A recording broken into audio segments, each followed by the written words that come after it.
ജീവിതം പ്രായോഗികമാണ്.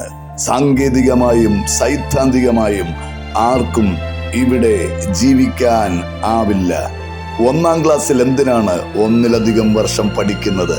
ഒരു തവണ വായിച്ചാൽ മനസ്സിലാകുന്ന കാര്യം എന്തിനാണ് ഒരുപാട് തവണ വായിക്കുന്നത്? പഠിക്കുന്ന കാര്യങ്ങളുടെ പാതിയെങ്കിലും പ്രായോഗിക ജീവിതത്തിൽ വരുത്താനും ഉപകരിക്കാനും കഴിയുന്നതാണ് മിടുക്ക്. വേട്ടയാടലുകൾ പലപ്പോഴും നടക്കാറുണ്ട്. വേട്ട നടക്കുന്നത് ആയുധം കൊണ്ട് മാത്രമല്ല, മനസാക്ഷിക്ക് വിരുദ്ധമായ പ്രവൃത്തി കൊണ്ടും സംഭവിക്കാറുണ്ട്. മൃഗങ്ങൾ മൃഗങ്ങളെ കൊല്ലുന്നത് വിശപ്പിന് വേണ്ടിയാണ്. മനുഷ്യൻ കൊല്ലുന്നത് വിനോദത്തിന് വേണ്ടിയും. മൃഗങ്ങൾ ജീവൻ ഇല്ലാതാക്കുമ്പോൾ മനുഷ്യൻ ജീവിതമാണ് ഇല്ലാതാക്കുന്നത്.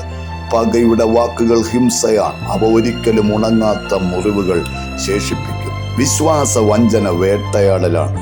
കൂടെ ഉണ്ടാകുമെന്ന അപരന്റെ ആത്മവിശ്വാസത്തിന് നൽകുന്ന ആഘാതമാണ്. വ്യക്തിഹത്യ നിഗ്രഹമാണ്. അന്തസ്സോടെ ജീവിക്കാനുള്ള ഒരാളുടെ ആഗ്രഹത്തെ നിഷേധിക്കലാണ്. ആരുമില്ല എന്ന അവസ്ഥയേക്കാൾ ഭയാനകമാണ് ആരെങ്കിലും ഉണ്ടാകും എന്നുറപ്പിച്ച ശേഷം ആരെയും കാണാതിരിക്കുന്നത്.